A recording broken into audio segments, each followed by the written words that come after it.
kani waa noolaha ugu da'da weyn adduunka oo dhan waxaana lagu magacaabaa Jonathan.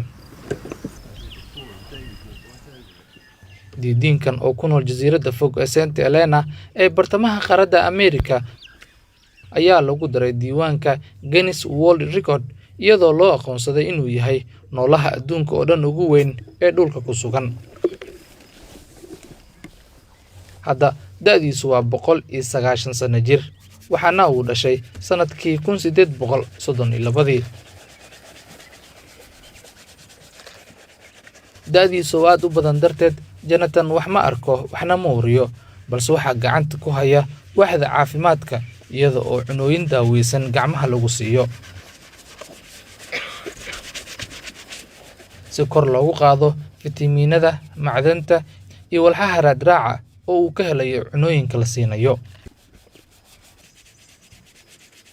diinkan ayaa dunida ku soo qaatay waqti wacan, balse intuu noolaa isbedelo badan ayaa ka dhacay caalamka, waxaana adduunka soo maray aqoon-yahano hindisay waxyaabo badan oo hadda la isticmaalo, waxayna dhinteen iyada uu diinkan nool yahay.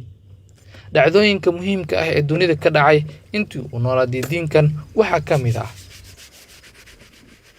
1838 waxaa la sameeyey kaamiradii ugu horeysay ee qof lagu sawiro. 1876 waxaa la sameeyey telefoonkii ugu horeeyay ee lagu hadlo. 1878 waxaa la alifay nalkii ugu horeeyay oo ay aadanuhu isticmaalaan. 1887 Tower 11 oo ah qaab dhismeedka birta ugu dheer adduunka ayaa dhismaheeda la dhameystiray. 1903 duulimaadkii ugu horeeyay oo koronto ku shaqeeya ayaa la sameeyey.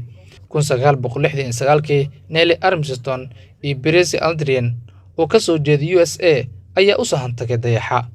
waxyaabaha ugu badan ee uu dhibsado waa kuleylka, isagoo xilliyada uu jiro kuleylka daran marna aan banaanka u soo bixin qoortiisa dheer. xilliyada qaboobaha ayuu qaataa waqtigiisa ugu badan, caadi ahaanna waa waqtiyada ugu badan oo uu diinku tarmo. inkasta oo loo arko inuu gaboobay Jonathan, haddana weli waxa uu jilayaa jacayl, isagoo oo markaan leh lamaane loogu magac daray Elie, waxaana uu ka weyn yahay qarni ka badan. noolahan dunida ugu da'da weyn cuntooyinka uu jecel yahay waxaa ka mid ah qajaarka, karootada, tufaaxa iyo mirayaasha kale ee la helo xilliyada qabowga. diidiinkan ugu da'da weyn noolayaasha oo dhan waxa uu nool yahay intii uu noolaa qofkii ugu da'da weynaa caalamka oo dhan, kaasoo oo ku geeriyooday da'da ah 122 sano.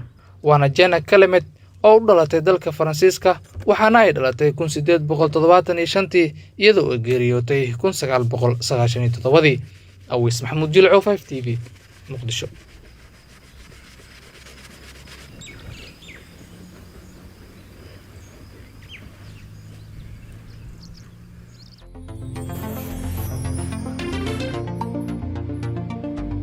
kani waa Premier Wallet, waa habka ugu fudud, ugu casrisan, uguna ammaansan ee aad wax ku iibsan karto.